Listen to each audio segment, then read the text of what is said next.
ഉഷ്ണതരംഗ മുന്നറിയിപ്പ് ഇന്നും നാളെയുമാണുള്ളത്.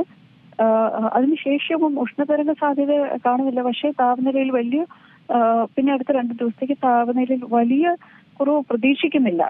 ശ്രദ്ധിക്കണം, ഈ വരുന്ന 4 ദിവസത്തിൽ ഇന്നും നാളെയും ഉഷ്ണതരംഗ സാധ്യതയുണ്ട്. അതിനുശേഷം 25, 26 ശനി ഞായർ തീയതികളിൽ താപനിലയിൽ ഒരു നേരിയ കുറവ് മാത്രമേ പ്രതീക്ഷിക്കുന്നുള്ളൂ. അതുകൊണ്ട് തന്നെ ജാഗ്രതാ നിർദ്ദേശം തുടരുന്നുണ്ട്. അതുകൊണ്ട് പ്രത്യേകം ശ്രദ്ധിക്കേണ്ട ഒരു സമയം തന്നെയാണ്. കാരണം പല സ്ഥലങ്ങളിൽ നന്നായി അപകടങ്ങളൊക്കെ റിപ്പോർട്ട് ചെയ്യുന്നു. ഈ നേരിട്ട് സൂര്യതാപം ഏറ്റതിന്റെ ഫലമായിട്ട് പൊള്ളലേറ്റും മറ്റുള്ള കാര്യങ്ങളൊക്കെ കാണുന്നുണ്ട്. അത് ഒഫീഷ്യലി അതിന്റെ കൺഫർമേഷൻ IMDക്ക് കിട്ടിയിട്ടില്ലെങ്കിൽ പോലും അത് ഗൗരവമായിട്ട് എടുക്കേണ്ട ഒരു കാര്യമാണ്. അതുകൊണ്ട് ജാഗ്രതാ നിർദ്ദേശങ്ങൾ ഒരു കാരണവശാലും അവഗണിക്കാതിരിക്കുക തന്നെയാണ് ഈ സമയത്ത് ഏറ്റവും പ്രധാനപ്പെട്ട ഒരു കാര്യം.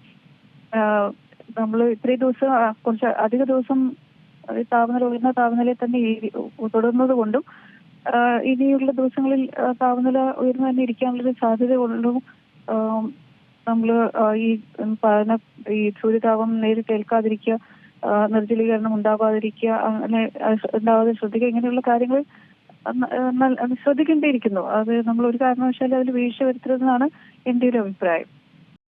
ഏറ്റവും പുതിയ വാർത്തകളും വിശേഷങ്ങളും വിരൽ തുമ്പിലറിയാൻ സീ മലയാളം ന്യൂസ് എല്ലാ ഡിജിറ്റൽ പ്ലാറ്റ്ഫോമുകളിലും ലഭ്യം.